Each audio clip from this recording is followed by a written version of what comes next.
प्रस्तावना। पाठ्यक्रम के आरंभ से पहले आगे की यात्रा। सब मनुष्य जाने में आपका स्वागत है। आगे आने वाले 10 पाठों तक हम मसीहियत के केंद्र में उठने वाले 3 प्रश्नों के उत्तरों की खोजबीन करेंगे। प्रभु यीशु कौन थे? वे क्यों आए? उसके पीछे चलने में कौन कौन सी बातें सम्मिलित हैं? प्रश्न पूछने में संकोच मत कीजिए, चाहे आप उन्हें कितना भी सरल या कठिन क्यों न समझते हों। यदि आपसे कोई पाठ चूक जाए तो आप चिंता न करें। आप अपने दल के किसी भी व्यक्ति से पूछकर उस छूटे हुए पाठ का सारांश मालूम कर सकते हैं। अतः हम यहाँ ध्यान देंगे कि यीशु कौन थे, वे क्यों आए और उनके पीछे चलने का क्या अर्थ है। हमारा अगुआ मरकुस। उन प्रश्नों के उत्तर प्राप्त करने के लिए हम बाइबल की पुस्तकों में से एक पुस्तक की सहायता लेंगे। इस पुस्तक का नाम इसके लेखक के नाम पर मरकुस है। परंतु इसके पहले कि हम बाइबल अध्ययन आरंभ करें, यहाँ कुछ विशेष बातें दी गई हैं जिनसे आप इसके आसपास रह सकते हैं। बाइबल 2 भागों में बनता है, पुराना नियम और नया नियम। पुराना नियम प्रभु यीशु मसीह के जन्म से पूर्व लिखा गया था और नया नियम प्रभु यीशु मसीह के जन्म के बाद लिखा गया। बाइबल में 66 पुस्तकें हैं, 36 पुस्तकें पुराना नियम में और 27 पुस्तकें नया नियम में हैं। बाइबल में आरंभ में विषय सूची दी गई है जिससे आपको इस अध्ययन निर्देशिका में वर्णित पुस्तकों को पाने में सहायता। बाइबल की प्रत्येक पुस्तक अध्यायों में बनता है और प्रत्येक अध्याय पदों में बनता है जिसमें से प्रत्येक पद को संख्याबद्ध किया गया है। अतः मरकुस 1:1-3 6 का अर्थ है मरकुस की पुस्तक अध्याय 1 पद 1 से अध्याय 3 के 6 पद तक। इस अध्ययन निर्देशिका में बाइबल के सभी पदों को इसी प्रकार लिखा गया है। बाइबल में प्रभु यीशु मसीह के जीवन चरित्र को 4 लेखकों ने लिखा है, जिनके नाम है मत्ती, मरकुस, लूका और यूहन्ना। इन पुस्तकों को सुसमाचार की पुस्तकें कहा गया है। सुसमाचार का शाब्दिक अर्थ है शुभ समाचार। मरकुस रचित सुसमाचार को आप बाइबल के 3/4 भाग पढ़ने के बाद पाते हैं, अर्थात आप इसे मत्ती और लूका रचित सुसमाचार के बीच में पाते हैं। हमें मरकुस रचित सुसमाचार क्यों पढ़ना चाहिए? मरकुस रचित सबसे छोटी है। सुसमाचार को पढ़ने का एक कारण यह है कि यह पुस्तक चारों सुसमाचारों में दूसरा कारण यह है कि यह पुस्तक अपना आरंभ आश्चर्यचकित करने वाले दावे से करती है कि यीशु मसीह परमेश्वर का पुत्र है। मरकुस 1:1। दूसरे शब्दों में मरकुस हमें बताता है कि प्रभु यीशु मसीह देहधारी परमेश्वर है। मरकुस रचित सुसमाचार को पढ़ने से आपके समक्ष लेखक के दावे को स्वीकार या अस्वीकार करने का अवसर मिलता है। क्या हम मरकुस के सुसमाचार पर विश्वास कर सकते हैं? आपको आश्चर्य होगा कि मरकुस विश्वासयोग्य पुस्तक है जिससे हमें प्रभु यीशु के विषय में मालूम होता है। इसलिए यह आवश्यक है कि हम किसी भी लेख के प्रति ऐसे प्रश्न पूछें जो ऐतिहासिक होने का दावा करता है। हम लेखक के बारे में क्या जानते हैं?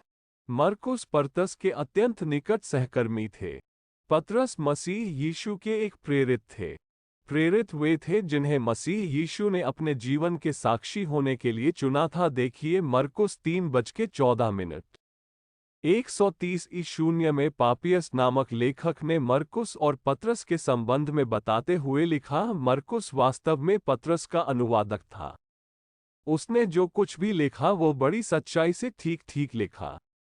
ये लेख कब लिखा गया?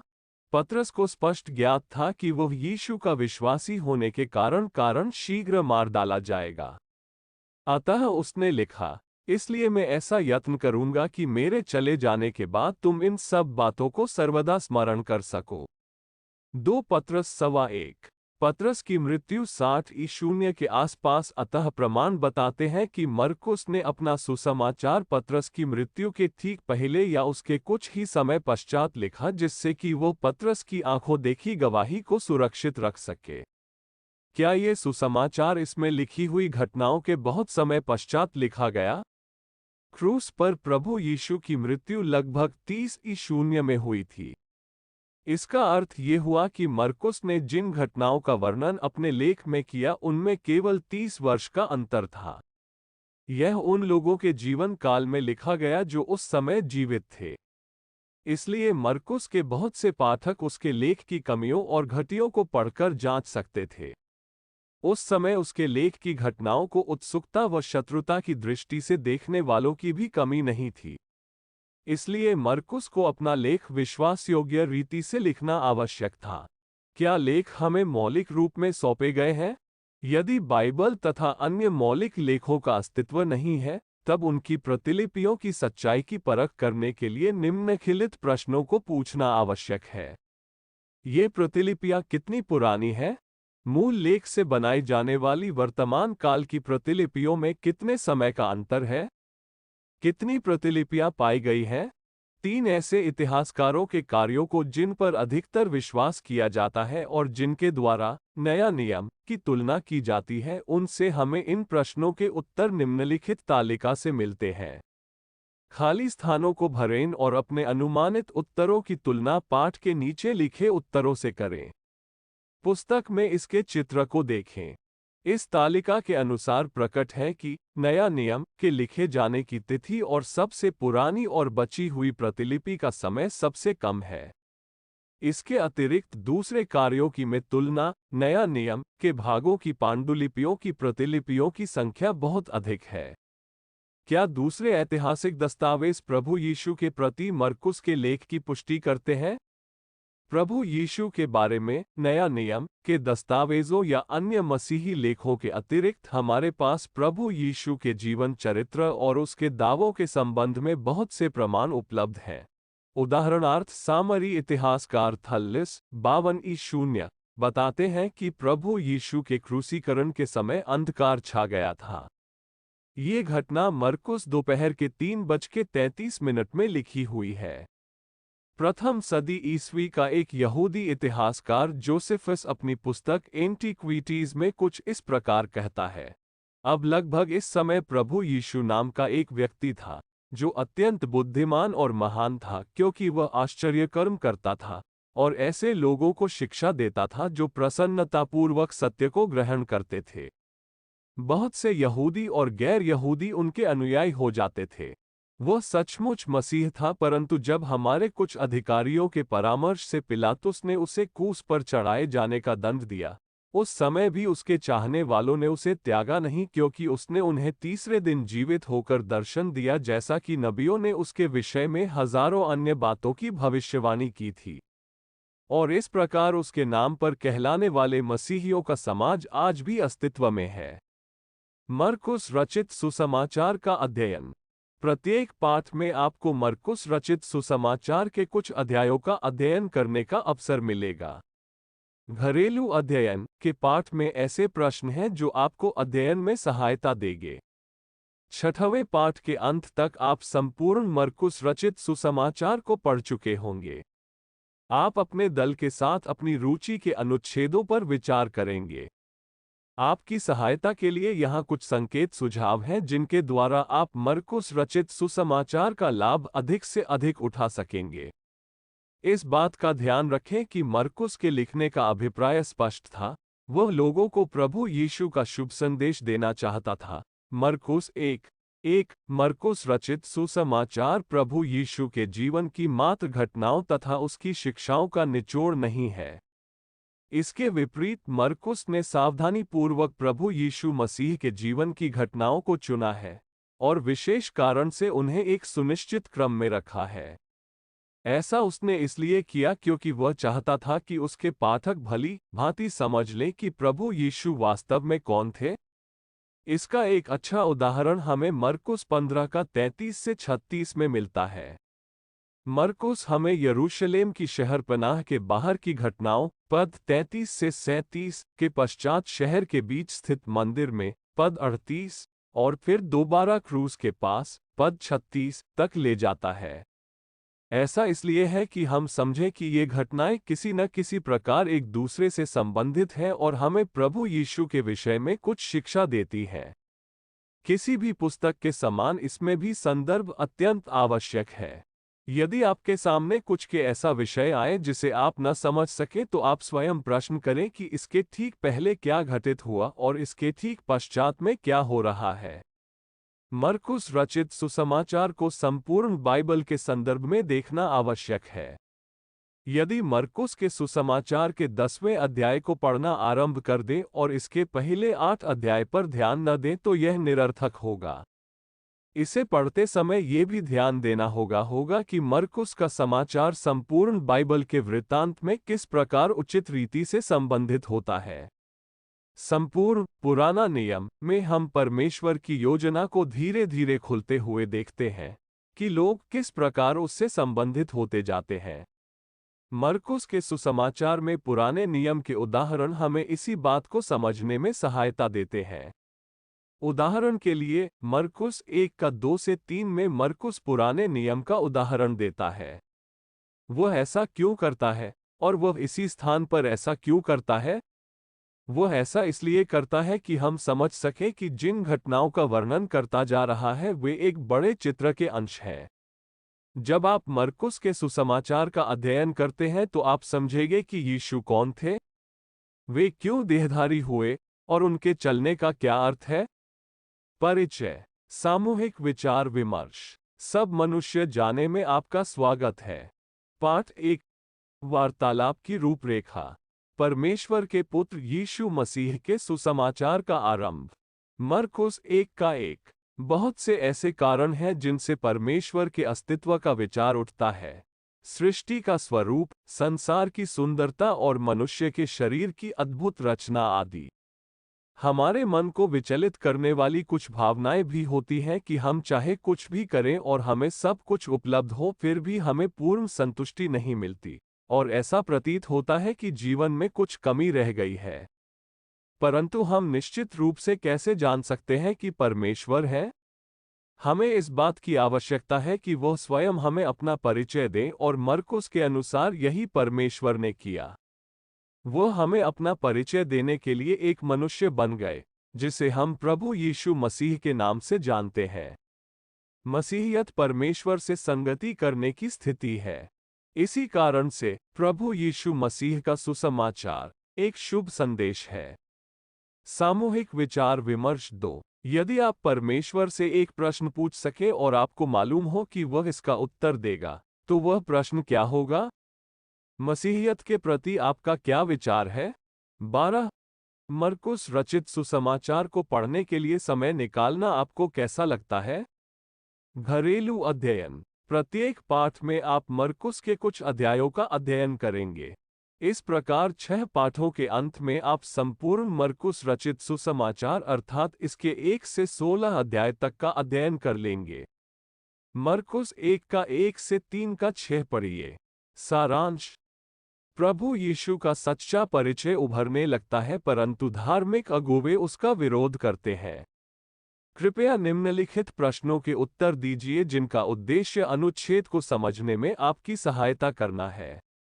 यदि आपके पास दूसरी बार विचार विमर्श के लिए कोई विषय है तो आप उसे अंतिम भाग में लिख लीजिए। मरकुस 1:1-13 में कौन प्रभु यीशु की ओर संकेत करता है? पद 27 और 11 के विवरण पर ध्यान दीजिए। इन पदों में प्रभु यीशु के लिए क्या कहा गया है? प्रभु यीशु किस प्रकार की सामर्थ्य और अधिकार का प्रयोग करते हैं? देखें मरकुस 1:16-20, 21-22, 23-28, 40-45, 2:1-12। 4। प्रभु यीशु क्या करने के लिए आए थे? देखें मरकुस 1:14-15, 35-36, 2:17। 5। ध्यान दें कि प्रभु यीशु की प्राथमिकता है प्रचार, शरीर के स्वस्थ होने के पूर्व हुआ करता है। ऐसा क्यों है? 6। प्रभु यीशु का विरोध कौन करता है? आप ऐसा क्यों सोचते हैं कि ऐसा अवश्य होना था? देखें मरकुस 2:6-7, 16, 3:2-6। 7। प्रभु यीशु कौन है? इसके विषय में मरकुस रचित सुसमाचार के आरंभिक अध्याय आपको क्या बतलाते हैं? प्रभु यीशु के साथ आपका जैसा संबंध है उसके क्या संकेत मिलते हैं? मरकुस 1:1-3-6 के बारे में आपके विचार लिखिए। परिचय, सामूहिक विचार विमर्श। सब मनुष्य जाने में आपका स्वागत है। पाठ 1, वार्तालाप की रूपरेखा। परमेश्वर के पुत्र यीशु मसीह के सुसमाचार का आरंभ। मरकुस 1:1। बहुत से ऐसे कारण हैं जिनसे परमेश्वर के अस्तित्व का विचार उठता है। सृष्टि का स्वरूप, संसार की सुंदरता और मनुष्य के शरीर की अद्भुत रचना आदि। हमारे मन को विचलित करने वाली कुछ भावनाएं भी होती हैं कि हम चाहे कुछ भी करें और हमें सब कुछ उपलब्ध हो, फिर भी हमें पूर्ण संतुष्टि नहीं मिलती और ऐसा प्रतीत होता है कि जीवन में कुछ कमी रह गई है। परंतु हम निश्चित रूप से कैसे जान सकते हैं कि परमेश्वर है? हमें इस बात की आवश्यकता है कि वह स्वयं हमें अपना परिचय दें और मरकुस के अनुसार यही परमेश्वर ने किया। वह हमें अपना परिचय देने के लिए एक मनुष्य बन गए, जिसे हम प्रभु यीशु मसीह के नाम से जानते हैं। मसीहियत परमेश्वर से संगति करने की स्थिति है। इसी कारण से प्रभु यीशु मसीह का सुसमाचार एक शुभ संदेश है। सामूहिक विचार विमर्श 2। यदि आप परमेश्वर से एक प्रश्न पूछ सके और आपको मालूम हो कि वह इसका उत्तर देगा, तो वह प्रश्न क्या होगा? मसीहियत के प्रति आपका क्या विचार है? 12। मरकुस रचित सुसमाचार को पढ़ने के लिए समय निकालना आपको कैसा लगता है? घरेलू अध्ययन। प्रत्येक पाठ में आप मरकुस के कुछ अध्यायों का अध्ययन करेंगे। इस प्रकार 6 पाठों के अंत में आप संपूर्ण मरकुस रचित सुसमाचार अर्थात इसके 1 से 16 अध्याय तक का अध्ययन कर लेंगे। मरकुस 1:1-3-6 पढ़िए। सारांश। प्रभु यीशु का सच्चा परिचय उभरने लगता है, परंतु धार्मिक अगुवे उसका विरोध करते हैं। कृपया निम्नलिखित प्रश्नों के उत्तर दीजिए जिनका उद्देश्य अनुच्छेद को समझने में आपकी सहायता करना है। यदि आपके पास दूसरी बार विचार विमर्श के लिए कोई विषय है तो आप उसे अंतिम भाग में लिख लीजिए। मरकुस 1:1-13 में कौन प्रभु यीशु की ओर संकेत करता है? पद 27 और 11 के विवरण पर ध्यान दीजिए। इन पदों में प्रभु यीशु के लिए क्या कहा गया है? प्रभु यीशु किस प्रकार की सामर्थ्य और अधिकार का प्रयोग करते हैं? देखें मरकुस 1:16-20, 21-22, 23-28, 40-45, 2:1-12। 4. प्रभु यीशु क्या करने के लिए आए थे? देखें मरकुस 1:14-15, 35-36, 2:17। 5.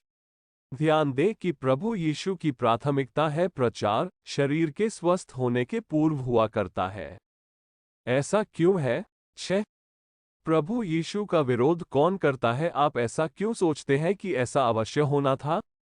देखें मरकुस 2:6-7, 16, 3:2-6।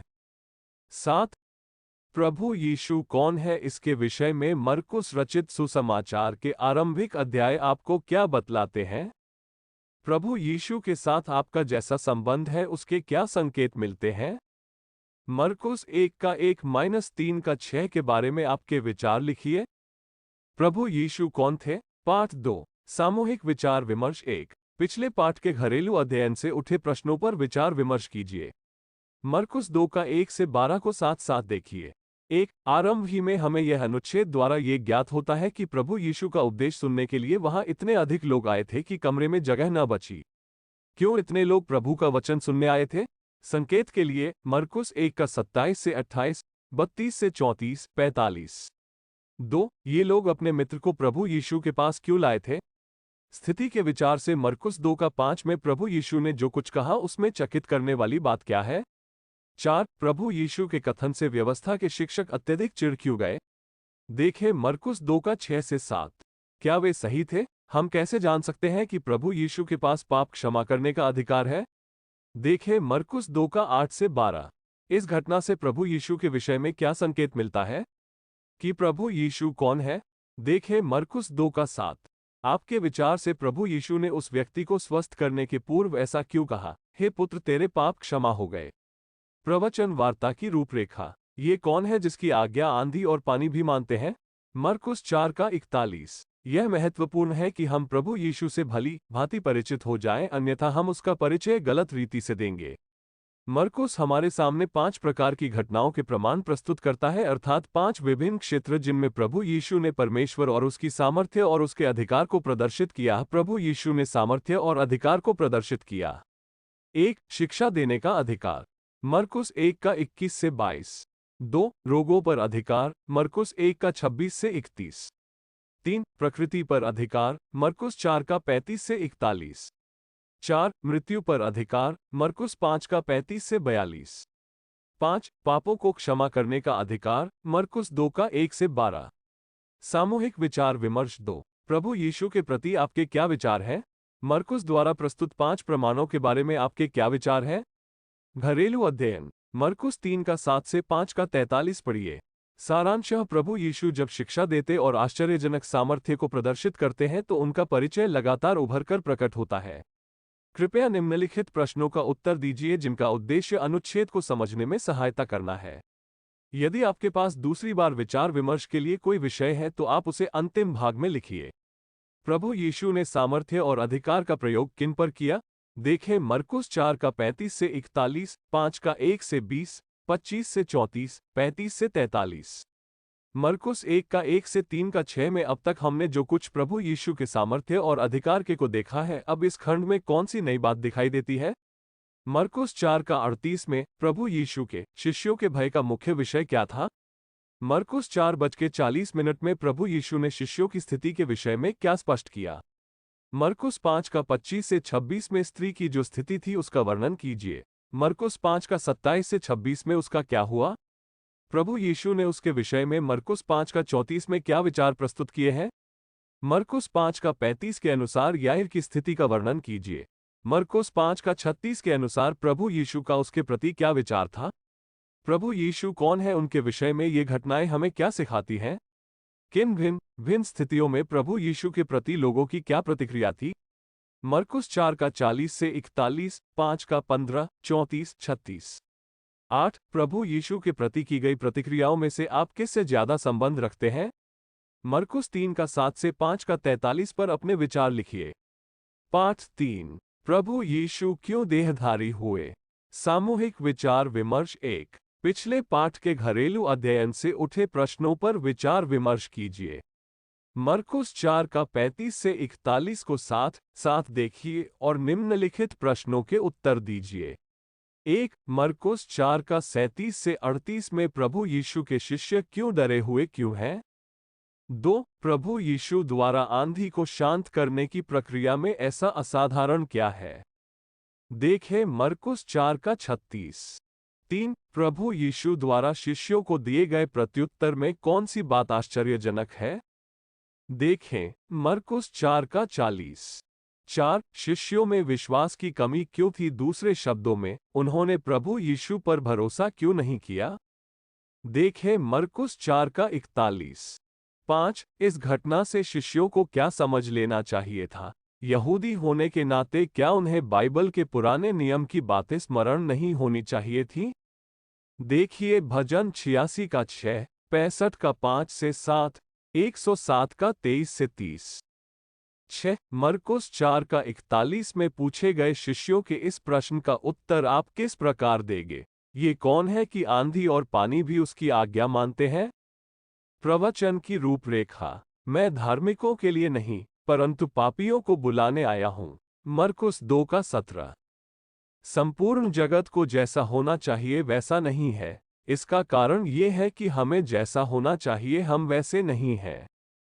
प्रभु यीशु से जब पूछा गया कि सबसे बड़ी आज्ञा कौन सी है तो उसने उत्तर दिया, तू अपने प्रभु अपने परमेश्वर से अपने सारे मन से और अपने प्राण से और अपनी सारी बुद्धि से और अपनी सारी शक्ति से प्रेम रखना। मरकुस 12 का 30। परंतु हम में से किसी ने भी ऐसा जीवन निर्वाह नहीं किया। हम सब ने परमेश्वर से विद्रोह किया और बाइबल इसे पाप कहती है। प्रभु यीशु बताते हैं कि पाप भीतर से अर्थात मन से उत्पन्न होता है। मरकुस 7 का 20 से 22। इसका अर्थ है कि हम सभी जोखिम की स्थिति में हैं चाहे हमें इसका बोध हो या ना हो। मरकुस 6 का 43 से 47। प्रभु यीशु इसलिए आए कि हमें हमारे पापों से बचाएं। सामूहिक विचार विमर्श 2। क्या आप इससे सहमत हैं कि आप जोखिम में हैं? आपकी कैसी स्थिति होगी यदि आपके प्रत्येक विचार, शब्द और कार्य सार्वजनिक रूप से एक पटल पर प्रदर्शित किए जाएं, ताकि सब लोग उन्हें देखें? मरकुस 6 का 43 से 47 में प्रभु यीशु के शब्दों के प्रति आपकी प्रतिक्रिया क्या है? घरेलू अध्ययन। मरकुस 6 का 1 से 8 का 26 पढ़ें। सारांशः प्रभु यीशु द्वारा किए जाने वाले आश्चर्य कर्मों के होते हुए भी बहुत से लोगों ने उसका तिरस्कार किया। प्रभु यीशु बताते हैं कि ऐसा क्यों हुआ? कृपया निम्नलिखित प्रश्नों का उत्तर दीजिए, जिनका उद्देश्य अनुच्छेद को समझने में सहायता करना है। यदि आपके पास दूसरी बार विचार विमर्श के लिए कोई प्रश्न है तो आप उसे अंतिम भाग में लिखिए। 1. अध्याय 1 से 5 में हमने प्रभु यीशु की सामर्थ और उसके अधिकार के विषय में जो कुछ देखा उसमें यह अनुच्छेद और क्या जोड़ता है। देखें मरकुस 6 का 32 से 44, 47 से 48, 7 का 31 से 37, 8, 1 से 10, 22 से 26। 2. प्रभु यीशु की सामर्थ और उसके अधिकार को देखकर लोग किस प्रकार का प्रत्युत्तर दे रहे हैं? देखें मरकुस 6 का 1 से 6, 14 से 16, 51 से 56, 7:37, 8 का 11। 3. प्रभु यीशु के अनुसार लोगों की वास्तविक आवश्यकता क्या है? देखें मरकुस 6 का 34, 7 का 14 से 23। 4. प्रभु यीशु ने जो कुछ किया और कहा उसको ध्यान में रखते हुए शिष्यों की प्रतिक्रिया के विषय में कौन सी बात सबसे अधिक आश्चर्यजनक है? देखें मरकुस 6 का 35 से 37, 51, 7 का 17 से 18, 8 का 4, 14 से 21। 5. अब जबकि आप मरकुस के सुसमाचार के अधिकांश भाग को पढ़ चुके हैं और आपने प्रभु यीशु द्वारा किए गए उन आश्चर्य कर्मों के विषय में पढ़ा तथा उनके द्वारा कहे गए वचनों के विषय में जान लिया है, आप मरकुस 8:26 में मसीह यीशु के प्रश्न का उत्तर किस प्रकार देंगे? मरकुस 6 का 1 से 8 का 26 पर आपके विचार लिखिए। पाठ 4। प्रभु यीशु की मृत्यु। सामूहिक विचार विमर्श 1। पिछले पाठ में घरेलू अध्ययन से उठे प्रश्नों पर विचार कीजिए। मरकुस 8 का 17 से 26 को साथ साथ देखिए और निम्नलिखित प्रश्नों के उत्तर दीजिए। 1. आज जन साधारण में प्रभु यीशु के विषय में क्या मान्यता है कि वह कौन है? अथवा उनके मत का आधार क्या है? 2. मरकुस 8 का 17, 18 और 21 में प्रभु यीशु अपने शिष्यों का वर्णन किस प्रकार करते हैं? 3. क्या तुम अब तक नहीं समझते? शिष्यों को क्या समझ लेना चाहिए था? देखें मरकुस 8 का 17 से 21, निर्गमन 16 का 11 से 15 को भी देखें जहां परमेश्वर निर्जन प्रदेश मरुस्थल में आश्चर्यजनक रीति से लोगों को भोजन से तृप्त करते हैं। 4. मरकुस 8 का 26 में क्या हुआ और यह क्यों महत्वपूर्ण है? 5. आपके विचार से क्या कारण है कि मरकुस 8 का 21 और 8 का 26 के पदों के मध्य में अंधे को दृष्टि दान को रखा है? शिष्यों को कैसे ज्ञात हुआ कि प्रभु यीशु कौन है? 6. मरकुस 8 का 26 में प्रभु यीशु ने पूछा, परंतु तुम मुझे क्या कहते हो? इस प्रश्न का उत्तर आप क्या देंगे और क्यों? वार्ता की रूपरेखा। क्योंकि मानव पुत्र अपनी सेवा कराने नहीं बल्कि सेवा करने और बहुतों के बदले उनकी मुक्ति के मूल्य में अपने प्राण देने आया है। मरकुस 10 का 45। प्रभु यीशु अपना प्राण देने के लिए स्वेच्छा से आए। वास्तव में उन्हें ज्ञात था कि ऐसा होना आवश्यक था। जब प्रभु यीशु ने अपने प्राण क्रूस पर त्यागे तब जो अंधकार छाया वह परमेश्वर के क्रोध और न्याय का प्रतीक था। और प्रभु यीशु की यह पुकार, हे मेरे परमेश्वर, तूने मुझे क्यों छोड़ दिया? मरकुस 15 का 34 ये स्पष्ट करता है कि परमेश्वर ने प्रभु यीशु को छोड़ दिया था। वो छोड़ दिया गया जिससे कि हमारी आवश्यकता समाप्त हो जाए। उसने हमारे पापों के लिए निर्धारित क्रोध और न्याय के बोझ को उठाकर अपना प्राण त्याग दिया। जब परमेश्वर ने अपने पुत्र को हमारे स्थान पर बलि किए जाने के लिए भेजा तो वह इसमें स्वयं अपनी बलि अर्पित कर रहे थे। जब प्रभु यीशु ने अपना प्राण त्याग दिया तब मंदिर का पर्दा ऊपर से नीचे तक फटकर दो भागों में विभाजित हो गया। यह इस सत्य को प्रकट करता है कि वास्तव में प्रभु यीशु की मृत्यु पापियों के लिए परमेश्वर की उपस्थिति में पहुंचने का मार्ग खोल देती है। मरकुस उन लोगों की प्रतिक्रियाओं को लिखता है जो प्रभु यीशु की मृत्यु के प्रत्यक्षदर्शी थे। कार्य में व्यस्त सैनिक, मरकुस 15 का 24। आत्मा संतुष्ट धार्मिक अगुए, मरकुस 15 का 31 से 32। काया पोंतियुस पीलातुस, मरकुस 15 का 15।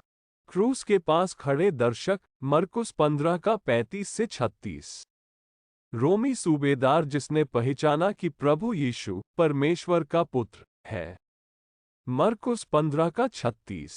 सामूहिक विचार विमर्श। प्रभु यीशु की क्रूस पर मृत्यु से होने वाली प्रतिक्रियाओं में से किस प्रतिक्रिया से अपनी घनिष्ठता व्यक्त कर सकते हैं? मरकुस 10 का 45 में लिखा है कि प्रभु यीशु इसलिए आए कि बहुतों की विमुक्ति मूल्य के लिए अपना प्राण दे। ये कथन आपको कैसा लगता है?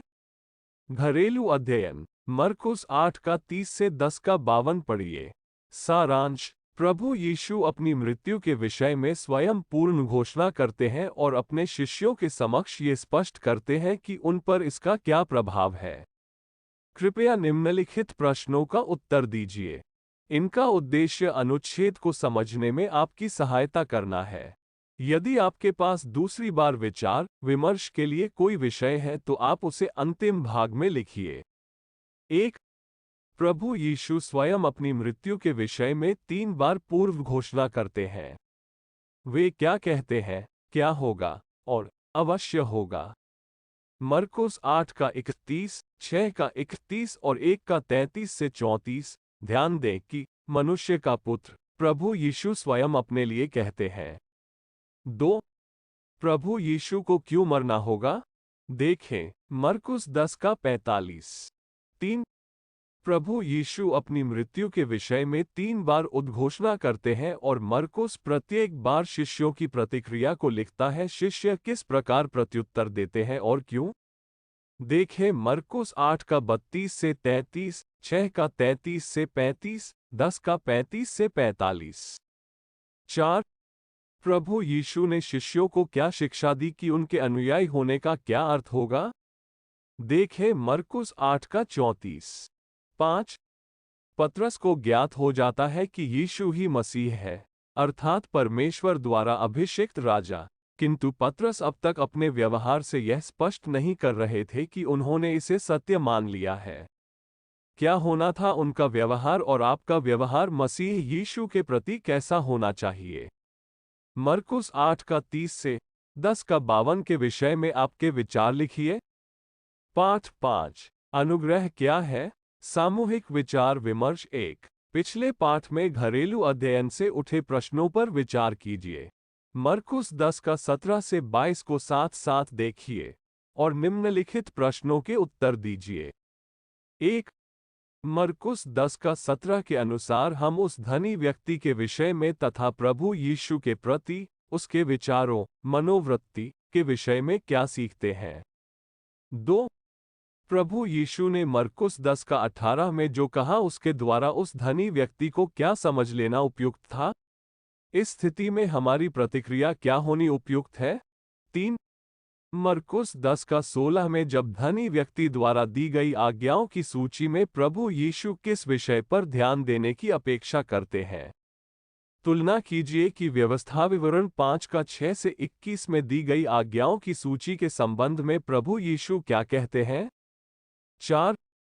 प्रभु यीशु ने मरकुस 10 का 16 में जो कुछ कहा उसे सुनकर उस व्यक्ति को अपने विषय में क्या समझ लेना चाहिए था?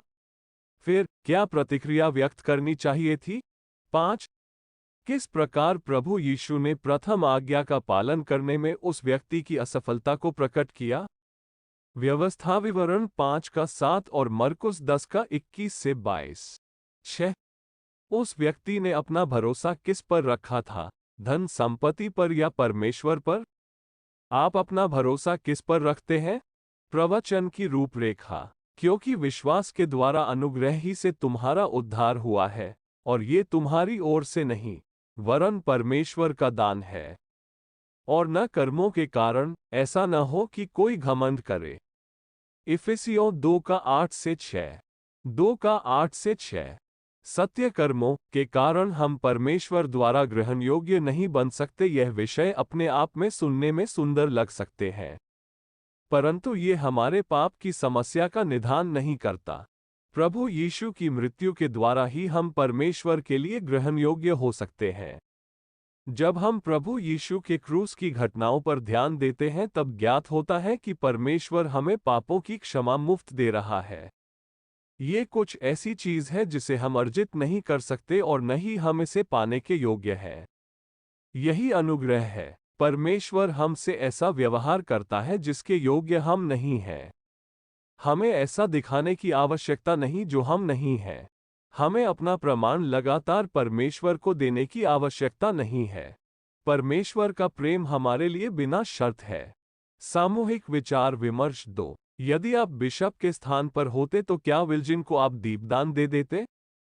अनुग्रह के कारण क्या परमेश्वर के प्रति आपके विचारों में कुछ परिवर्तन हुआ है? परमेश्वर द्वारा ग्रहण योग्य होने के लिए लोग प्रायः क्या करते हैं? घरेलू अध्ययन मरकुस 11:1-13-37 पढ़िए। सारांश: प्रभु यीशु यरूशलेम को जाते हैं और वहां धार्मिक अगुओं से उनका सामना होता है। कृपया निम्नलिखित प्रश्नों का उत्तर दीजिए जिनका उद्देश्य अनुच्छेद को समझने में सहायता करना है। यदि आपके पास दूसरी बार विचार विमर्श के लिए कोई प्रश्न है तो आप उसे अंतिम भाग में लिखें। 1. जब प्रभु यीशु यरूशलेम में प्रवेश करते हैं उस समय भीड़ का व्यवहार उनके प्रति कैसा था? देखें मरकुस 11:8-10। 2. मरकुस 11:18 और मरकुस 12:12 में प्रभु यीशु के प्रति धार्मिक अधिकारियों का व्यवहार कैसा है? 3.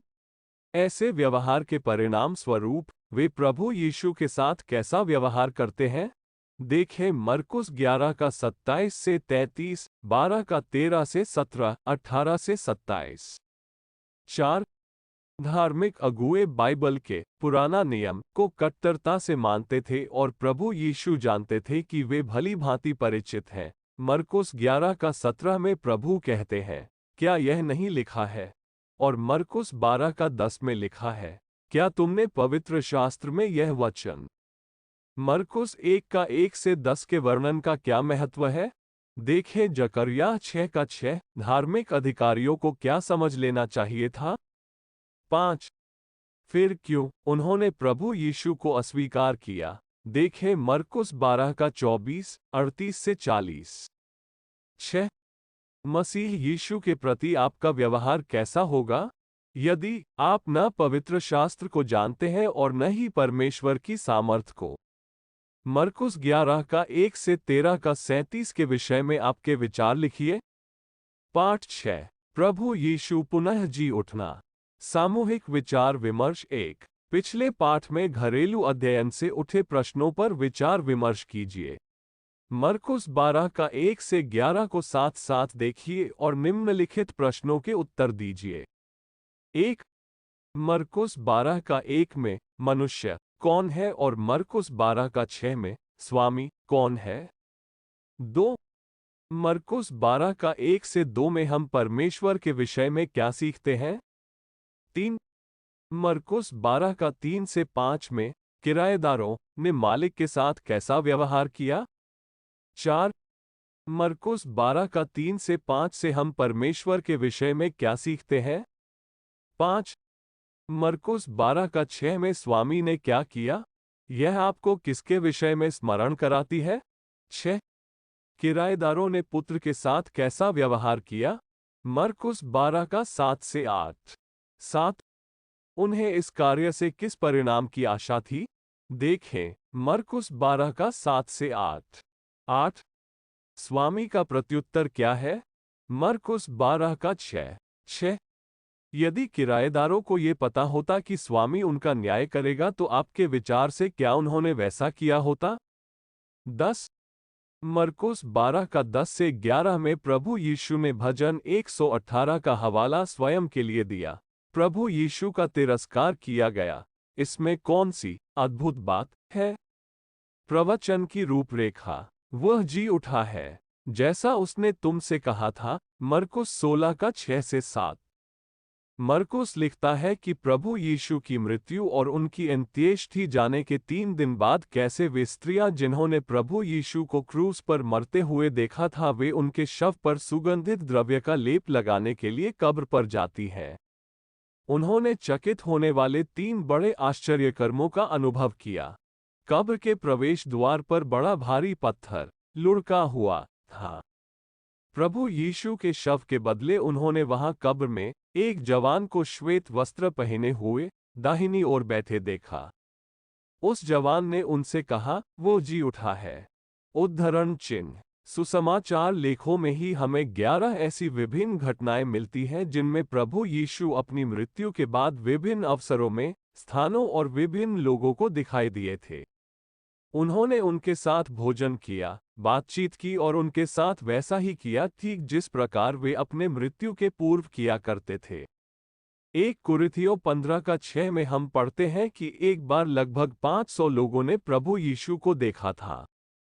क्योंकि परमेश्वर ने एक दिन निर्धारित किया है जिसमें वह उस मनुष्य के द्वारा धर्म से संसार का न्याय करेंगे, उन्होंने उन्हें प्रभु यीशु को मृतकों से जीवित कर यह बात सब पर प्रमाणित कर दी है।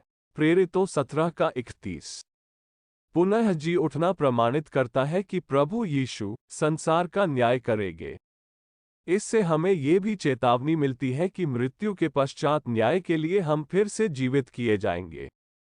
पुनः जी उठना एक महान आशा है क्योंकि इससे प्रमाणित होता है कि उन लोगों के लिए अनंत जीवन है जो क्रूस पर प्रभु यीशु के किए गए कार्य पर विश्वास करते हैं। प्रभु यीशु ने जो प्रतिज्ञाएं की वे अवश्य पूरी होंगी, जैसा कि उन्होंने आपसे कहा है। सामूहिक विचार विमर्श 2। स्वर्ग मात्र एक स्वप्न नहीं है या परेशान करने वाली माया नहीं है, परंतु एक अद्भुत सत्य है जिसे मसीह ने हमारे लिए अपनी मृत्यु के द्वारा हमारे लिए संभव बना दिया है और इसे अपने पुनः जी उठने के द्वारा प्रमाणित भी किया है। क्या इससे स्वर्ग के विषय में आपकी धारणाओं में परिवर्तन आया? परमेश्वर ने एक दिन निर्धारित किया है जिसमें वे उस व्यक्ति के द्वारा संसार का निष्पक्ष न्याय करेंगे जिसके लिए उन्होंने उसे मनोनीत किया है, और यीशु को मृतकों में से जीवित कर ये बात सब पर प्रमाणित कर दी है। प्रेरितों 17 का 31। इसके प्रति आपकी क्या प्रतिक्रिया है? क्या आप विश्वास करते हैं कि पुनः जी उठना संभव है? घरेलू अध्ययन। मरकुस 14 का 1 से 16 का 8 पढ़िए। सारांश। प्रभु यीशु स्वेच्छा से क्रूस पर अपना प्राण देने के लिए जाते हैं और इस प्रकार वे परमेश्वर का उद्देश्य पूरा करते हैं। कृपया निम्नलिखित प्रश्नों का उत्तर दीजिए जिनका उद्देश्य अनुच्छेद को समझने में आपकी सहायता करना है। यदि आपके पास दूसरी बार विचार विमर्श के लिए कोई विषय है तो आप उसे अंतिम भाग में लिखिए। 1. हम कैसे जान सकते हैं कि प्रभु यीशु की मृत्यु कोई गलती या दुर्घटना नहीं थी? देखें मरकुस 14 का 12 से 31, 48 से 46, 61 से 62। 2. यद्यपि प्रभु यीशु जानते थे कि उनकी सेवा का उद्देश्य क्रूस पर उनकी मृत्यु थी, परंतु फिर भी क्या प्रभु यीशु का प्राण देना सरल था? देखें मरकुस 14 का 33 से 36, 15 का 34। 3. प्रभु यीशु की मृत्यु से क्या उपलब्धि प्राप्त हुई? देखें मरकुस 15 का 38। 4. यद्यपि शिष्य समझते थे कि प्रभु यीशु कौन है, फिर भी वे यह नहीं समझे कि उसे क्यों प्राण देना था। लोग ऐसी स्थिति में क्या प्रत्युत्तर देंगे यदि वे केवल ये समझें कि प्रभु यीशु कौन है परंतु यह न समझें कि उन्हें क्यों प्राण देने पड़े? इस संबंध में ये खंड क्या कहता है? देखिए मरकुस 14 का 50, 66 से 71, 16 का 8। 5. कौन देखता और समझता है? देखें मरकुस 15 का 36। ये क्यों आश्चर्यजनक है? 6. प्रभु यीशु का पुनः जी उठना मृत्यु पर उनकी सामर्थ को दर्शाता है। सुनिश्चित मृत्यु के विषय में आपका क्या विचार है? मरकुस 14 का 1 से 16, 8 के विषय में आपके विचार लिखिए। सब मनुष्य जाने, मसीही जीवन का अध्ययन करना। एक पाठ के अंत में आप इस भाग को पूरा कर लेंगे। यह एक सुअवसर है कि कलीसिया, पवित्र आत्मा, प्रार्थना और बाइबल के विषय में अध्ययन करें कि और प्रश्न पूछें। ये भी एक महान सुअवसर है जिसमें हम अपने समूह लोगों से और अधिक भली प्रकार से परिचित हो सकते हैं। मसीही जीवन का अध्ययन करना। कलीसिया, चर्च। प्रवचन की रूपरेखा। बुद्धिमानों की संगति कर, तब तू भी बुद्धिमान हो जाएगा, परंतु मूर्खों का साथी नाश हो जाएगा। नीतिवचन 13 का 20। मसीही जीवन अत्यंत कठिन हो सकता है, इसलिए मसीहियों को ये याद रखना अत्यंत महत्वपूर्ण है कि उन्हें परमेश्वर ने चुना है। 1 पत्रस 1 का 1 से 2, और उनके पास जीवित आशा है, स्वर्ग में जाने की निश्चित आशा। 1 पत्रस 1 का 3। जब बाइबल कलीसिया के विषय में कुछ कहती है तो साधारणतः उन सब लोगों के लिए कहती है जो प्रभु यीशु पर भरोसा रखते हैं। मसीहियों से पत्रस कहता है कि तुम तन मन से एक दूसरे से अधिक प्रेम रखो। 1 पत्रस 1 का 22। इस आपसी सहारे के बिना जिसे कलीसिया का परिवार उपलब्ध कराता है, हमारा बचा रहना कठिन है। मसीहियों को ऐसे बुद्धिमानों की संगति में रहना चाहिए जो उन्हें स्वर्ग में पहुंचने के समय तक मसीह के अनुयायी बने रहने में सहायता दे सकें। सामूहिक विचार विमर्श। बुद्धिमानों की संगति कर, तब तू भी बुद्धिमान हो जाएगा, परंतु मूर्खों का साथी नाश हो जाएगा। नीतिवचन 13 का 20। क्या आप सोचते हैं कि यह आपके जीवन के अनुभव में सत्य है? तन मन से एक दूसरे से अधिक प्रेम रखो। 1 पत्रस 1 का 22। क्या आप समझते हैं कि यह बिल्कुल सत्य है? मसीही जीवन का अध्ययन करना। पवित्र आत्मा परमेश्वर। प्रवचन की रूपरेखा। मेरा जाना तुम्हारे लिए अच्छा है, क्योंकि यदि मैं न जाऊं तो वह सहायक तुम्हारे पास न आएगा, परंतु यदि मैं जाऊंगा तो उसे तुम्हारे पास भेज दूंगा। यूहन्ना 16:7। पवित्र आत्मा सहायक जो मसीहियों में रहने के लिए आता है, वो स्वयं मसीह का आत्मा है। पवित्र आत्मा के कार्य कई प्रकार के हैं। उदाहरण के लिए वह उनके पापों का बोध कराता है। वह मसीहियों के मनों में परमेश्वर को प्रसन्न करने की आंतरिक इच्छा देकर उनका मन परिवर्तन करता है। वो प्रत्येक मसीही को ऐसे वरदान देता है जिनका उपयोग वे अन्य मसीहियों की सेवा में कर सकते हैं। वह ऐसी शक्ति देता है जो परमेश्वर के साथ मेलमिलाप से आती है। सामूहिक विचार विमर्श। मेरे अंदर कोई शांति नहीं थी। वह क्या चीज है जिससे लोग इस प्रकार सोचते हैं? अब यीशु के जीवन का अध्ययन कर लिया है। क्या आप चाहते हैं कि यीशु का आत्मा आपके हृदय में आए और आपके अंदर निवास करे? यूहन्ना 14 का 17। मसीही जीवन का अध्ययन करना। प्रार्थना। प्रवचन की रूपरेखा। हे लोगों, हर समय उस पर भरोसा रखो। उससे अपने मन की बातें खोल कर कहो, परमेश्वर हमारा शरण स्थान है। भजन 62 का 8। मसीही लोग परमेश्वर से गहरा संबंध स्थापित करने के लिए प्रार्थना करते हैं। मसीही जीवन का अध्ययन करना प्रार्थना। प्रभु यीशु अपने शिष्यों को शिक्षा देता है कि वे परमेश्वर को हे हमारे पिता कहकर संबोधित करें। परमेश्वर के साथ मसीहियों का संबंध अति प्रिय है। जब मसीही लोग प्रार्थना करते हैं तो वे उस सर्वसत्ताधारी प्रभु से प्रार्थना करते हैं जो संसार की सब वस्तुओं पर अधिकार रखता है। सामूहिक विचार विमर्श। क्या आप कभी प्रार्थना करते हैं? परमेश्वर सर्वप्रभुत्व संपन्न प्रभु है। जो कुछ भी आपके साथ हो सकता है उस पर उसका संपूर्ण नियंत्रण है। क्या इस बात का असर आपके जीवन पर पड़ सकता है? मसीही जीवन का अध्ययन करना। बाइबल। प्रवचन की रूपरेखा। हर एक पवित्र शास्त्र परमेश्वर की प्रेरणा से रचा गया है। 2 तीमुथियुस 3 का 16। बाइबल में सब प्रकार के लेख इतिहास, कविता, भविष्यवाणी, गीत, आत्मकथा आदि हैं, परंतु लेखन की जो भी शैली हो उन सब का एक ही संदेश है। पाप से छुटकारा कैसे मिल सकता है? बाइबल पढ़ने से मसीही लोग परमेश्वर को जानने के योग्य हो जाते हैं। मसीही व्यक्ति यहोवा की व्यवस्था से प्रसन्न रहता और उसकी व्यवस्था पर रात दिन ध्यान करता रहता है। भजन 1:2 बाइबल मसीही लोगों के विचारों को प्रस्तुत करती है। वह ऐसे वृक्ष के समान है जो बहती नदी के तट पर लगाया गया है। भजन 1:3 मसीही व्यक्ति बाइबल को पढ़ने से नई शक्ति और नव स्फूर्ति प्राप्त कर परिपूर्ण होता है। उस उत्तम भाग को मरियम ने चुन लिया है। लूका 10:42 उपयुक्त है कि मसीही परमेश्वर के अध्ययन के विषय में समय निकाले, चाहे उनके जीवन कितने ही व्यस्त क्यों ना हो।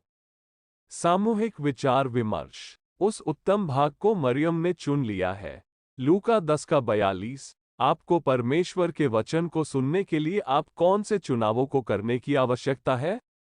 जो व्यक्ति परमेश्वर के वचन से प्रीति रखता है वो उस वृक्ष के समान है जो बहती नदी के किनारे लगाया गया है और अपनी ऋतु में फलता है। भजन 1:3 क्या आप सोचते हैं कि बाइबल आपके जीवन में ये भूमिका अदा कर सकती है? पाठ 7 एक मसीही कौन है? सामूहिक विचार विमर्श 1 पिछले पाठ में घरेलू अध्ययन से उठे प्रश्नों पर विचार कीजिए। मरकुस 14:1-11 को साथ देखिए और निम्नलिखित प्रश्नों के उत्तर दीजिए। 1 इस परिच्छेद में प्रभु यीशु के प्रति विभिन्न प्रकार के व्यक्ति कैसा प्रत्युत्तर देते हैं? कौन है प्रभु यीशु के प्रति प्रत्युत्तर? धार्मिक अगुए कुछ व्यक्ति जो वहां उपस्थित थे। स्त्री यहूदा 2 उस स्त्री ने प्रभु यीशु के लिए जो किया, प्रभु यीशु की प्रतिक्रिया उसके प्रति क्या और क्यों थी? मरकुस 14:6-8 3 धार्मिक अगुओं के षड्यंत्र से क्या प्रभु यीशु को आश्चर्य हुआ होगा? 4 क्या यहूदा इस्करियोती के षड्यंत्र से प्रभु यीशु को आश्चर्य हुआ होगा? 5 मरकुस 14:6 हमें प्रभु यीशु के विषय में क्या बताता है? 6 अतः प्रभु यीशु के प्रति हमारा प्रत्युत्तर कैसा होना चाहिए? वार्ता की रूपरेखा जो मेरा अनुसरण करना चाहता है वे आत्मत्याग करे और अपना क्रूस उठाकर मेरे पीछे हो ले। मरकुस 8:34 मरकुस रचित सुसमाचार के अध्याय 8 में हम पाते हैं कि प्रभु यीशु के शिष्य पहचानने लगे थे कि यीशु कौन है। पतरस पहचानता है कि यीशु ही मसीह है, अर्थात वही राजा है जिसकी प्रतिज्ञा पुराना नियम में की गई और जिसके पास स्वयं परमेश्वर का अधिकार और उसका सामर्थ्य होगा। फिर प्रभु यीशु उन्हें शिक्षा देते हैं कि मैं अपना प्राण देने आया हूँ। वे जानते हैं कि अपनी मृत्यु के द्वारा उन पापी मनुष्यों का परमेश्वर के साथ फिर से मेलमिलाप हो सकता है। फिर प्रभु यीशु कहते हैं, जो कोई मेरा अनुसरण करना चाहे वह आत्मत्याग करे और अपना क्रूस उठाकर मेरे पीछे हो ले। आत्मत्याग का अर्थ है अपने लिए न जीकर प्रभु यीशु के लिए जीना।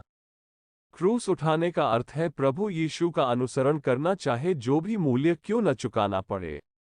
इस प्रकार जीवन बिताने के प्रति प्रभु यीशु आश्वस्त करते हुए बताते हैं, यदि मनुष्य सारे संसार को प्राप्त कर ले और अपने प्राण ही गंवा दे तो उसे क्या लाभ होगा? मरकुस 8:36 सामूहिक विचार विमर्श 2 यदि मनुष्य सारे संसार को प्राप्त कर ले और अपने प्राण को ही गंवा दे तो उसे क्या लाभ होगा? मरकुस 8:36 आप इस प्रश्न का उत्तर किस प्रकार देंगे? प्रभु यीशु ने कहा, जो मेरा अनुसरण करना चाहता है वह आत्मत्याग करे और अपना क्रूस उठाकर मेरे पीछे हो ले। मरकुस 8:34 क्या आप यह अनुभव करते हैं कि आप ऐसा कर सकते हैं? एक मसीही वह है जो मसीह के पीछे चलने को तैयार रहता है, चाहे उसे कैसी भी कीमत क्यों न चुकाना पड़े। ये कीमत क्या है?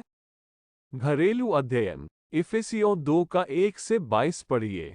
अगली बैठक में आप इसके एक भाग का अध्ययन अपने समूह के साथ करेंगे। यदि आप आश्वस्त हो गए हैं कि प्रभु यीशु कौन है और वे क्या करने आए थे, और आप ये भी समझ गए हैं कि उनका अनुसरण करने का क्या आशय है, तो आप अवश्य निम्नलिखित प्रार्थना करना चाहेंगे। हे हमारे स्वर्गीय पिता, मैंने आपके विरुद्ध विद्रोह किया है। मैंने मन, वचन और कर्म से पाप किया है, कभी अनजाने में, कभी जानबूझकर। अपने ऐसे जीवन के लिए मैं खेदित हूँ। इसके लिए मैं आपका क्षमा प्रार्थी हूँ। मैं क्रूस पर मसीह यीशु की मृत्यु के लिए आपका आभारी हूँ, जिसके द्वारा पाप क्षमा संभव हो सके हैं। मैंने आपका कृतज्ञ हूँ कि अब मैं ये स्पष्ट रीति से देख रहा हूँ कि मसीह यीशु कौन है और वह किस उद्देश्य से देहधारी हुए। अब कृपा कर मेरी सहायता के लिए अपने पवित्र आत्मा को भेज दीजिए कि मैं किसी भी मूल्य पर मसीह यीशु का अनुगमन कर सकूं। आमीन। पाठ 8। निरंतर मसीही बने रहना, एक मसीही के रूप में आगे बढ़ना। सामूहिक विचार विमर्श 1। इफिसियों 2 का 1 से 10 को साथ साथ देखिए और निम्नलिखित प्रश्नों के उत्तर दीजिए। 1। इफिसियों 2 का 1 से 3 में पौलुस मानव जाति का वर्णन कैसे करता है? 2।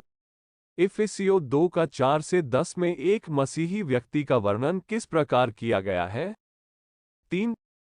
पद 1 से 3 और पद 4 से 10 में जिन व्यक्तियों का वर्णन किया गया है, उन दोनों में कौन सा तथ्य अंतर प्रकट करता है? देखें इफिसियों 2 का 4 से 5। 4। किस प्रकार परमेश्वर की ओर से उद्धार हम तक आता है? देखें इफिसियों 2 का 8। 5। परमेश्वर के अनुग्रह के प्रति हमारा उचित प्रत्युत्तर क्या है? देखें इफिसियों 2 का 6 से 10। 6। अपने उद्धार के लिए आप क्या योगदान दे सकते हैं? प्रवचन की रूपरेखा। प्रभु यीशु ने कहा, पूरा हुआ। यूहन्ना 16 का 30। मसीहियों को विरोध का सामना करना पड़ेगा। अपने आस पास के संसार से, अपने स्वयं के पापमय स्वभाव से, और शैतान से भी, जो परमेश्वर के साथ मसीहियों के संबंध को क्षति पहुंचाने का प्रयास करता है। कुछ निश्चित बातें हैं जो मसीहियों के साथ विरोध के समय अवश्य रहती हैं। पवित्र आत्मा की उपस्थिति, जो मसीहियों के विरोध पर विजय पाने के लिए इच्छा और सामर्थ्य प्रदान करता है। बाइबल में लिखी परमेश्वर की प्रतिज्ञाएं, जिनसे परमेश्वर के प्रेम और परमेश्वर की सामर्थ्य का आश्वासन मिलता है। भूतकाल, वर्तमान काल और भविष्य काल के पापों का मूल्य चुकाने के लिए प्रभु यीशु ने अपने प्राण दिए। जो लोग मसीह यीशु में हैं, उन पर दंड की आज्ञा नहीं रह गई है। रोमियो 8 का 1। प्रभु यीशु ने प्राण त्यागते समय कहा, पूरा हुआ। जीवन चाहे जितना भी कठिन क्यों न हो, ये शब्द मसीहियों को स्मरण कराते हैं कि उनके पापों का मूल्य चुका दिया गया है, उनका मेल परमेश्वर से हो चुका है और वे स्वर्ग में परमेश्वर के साथ रहेंगे। सामूहिक विचार विमर्श 2। क्या आप महसूस करते हैं कि बाइबल में दी गई परमेश्वर की प्रतीक्षाओं पर भरोसा रख सकते हैं? क्या यह अब आपके समक्ष स्पष्ट हो गया है कि मसीह यीशु की यह घोषणा, पूरा हुआ, आपके जीवन पर भी प्रभाव पड़ सकता है? घरेलू अध्ययन। मरकुस 3 का 1 से 4 का 41 को फिर से पढ़िए। अगले पाठ में आप इन अध्यायों के कुछ अंशों का अध्ययन अपने समूह के साथ करेंगे। पाठ 9। चुनाव राजा हेरोदेस का। सामूहिक विचार विमर्श 1। मरकुस 4 का 3 से 20 को साथ साथ देखिए और निम्नलिखित प्रश्नों के उत्तर दीजिए। प्रभु यीशु ने पद 3 से 8 में कहे गए दृष्टांत की व्याख्या 13 से 20 में की। इस दृष्टांत में बीज किसका प्रतिनिधित्व करता है? 2। जब परमेश्वर का वचन सुनाया जाता है, तब कौन से 4 संभव परिणाम देखे जा सकते हैं? देखें मरकुस 4 का 15 से 20। 3। यदि सुनने वाला अपने भीतर जड़ न रखे का क्या अर्थ है? देखें मरकुस 4 का 17। 4। संसार की चिंता, धन का धोखा और वस्तुओं का लोभ किस प्रकार परमेश्वर के वचन को दबा देता है? 5। परमेश्वर के वचन को सुनकर आपकी क्या प्रतिक्रिया थी? वार्ता की रूपरेखा। तब राजा बहुत उदास हुआ, परंतु अपनी शपथ के कारण और अतिथियों के कारण वो उसकी मांग अस्वीकार नहीं करना चाहता था। मरकुस 6 का 26। राजा हेरोदेस जानबूझकर परमेश्वर का विद्रोह कर रहा था। हेरोदेस जानता था कि यूहन्ना बपतिस्मा देने वाला एक पवित्र और धर्मी व्यक्ति है। यूहन्ना ने उसे बार बार चेतावनी दी थी कि वह परमेश्वर से विद्रोह न करे, परंतु राजा हेरोदेस ये जानते हुए भी कि वह जो कार्य कर रहा है वह अनुचित है, इसके लिए न उसने अपना निश्चय बदला और न पश्चाताप किया। अंत में हेरोदेस के जन्मदिवस के समय उपयुक्त समय आया। उसकी पत्नी ने यूहन्ना का सिर एक थाल में मांगा। हेरोदेस को चुनाव करना था, वह या तो पश्चाताप कर सकता था या फिर उसे वह देता जिसे उसकी पत्नी ने मांगा था। अपनी पत्नी, मित्रों और रात्रिभोज में सम्मिलित होने वाले मेहमानों के दबाव के कारण हेरोदेस ने एक बार फिर यही चुना कि पश्चाताप न करे। अंततः हेरोदेस की भेंट प्रभु यीशु से हुई। वह उससे बहुत सी बातें पूछता रहा, पर प्रभु यीशु ने उसको कोई भी उत्तर न दिया।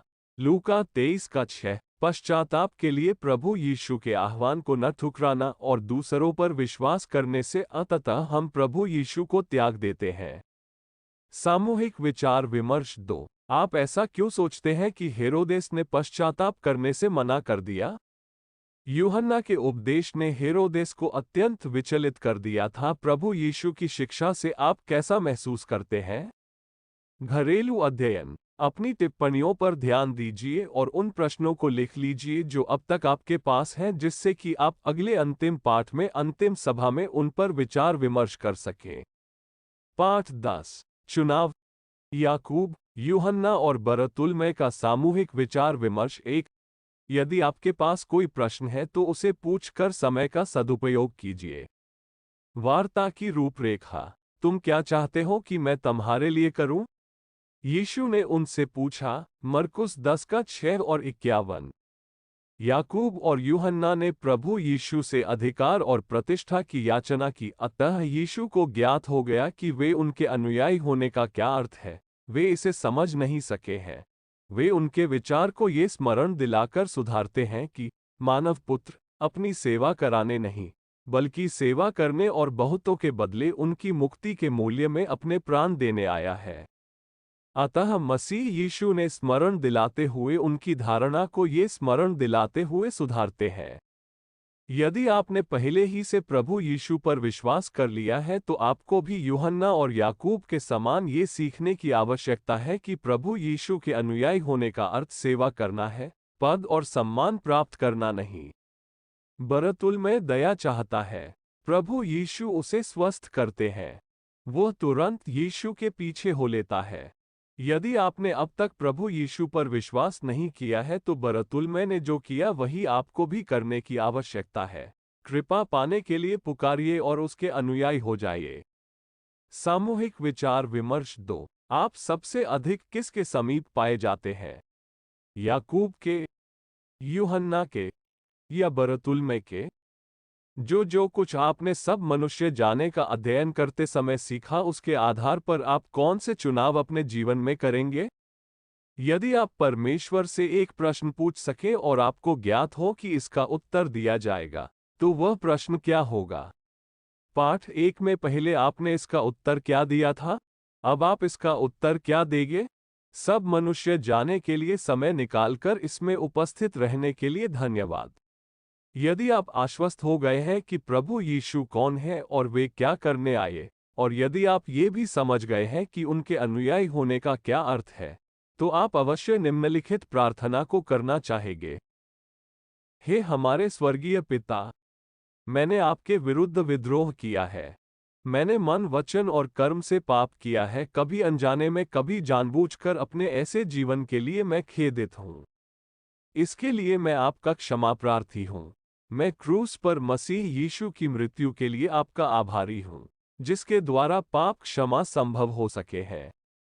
मैंने आपका कृतज्ञ हूँ कि अब मैं ये स्पष्ट रीति से देख रहा हूँ कि मसीह यीशु कौन है और वह किस उद्देश्य से देहधारी हुए।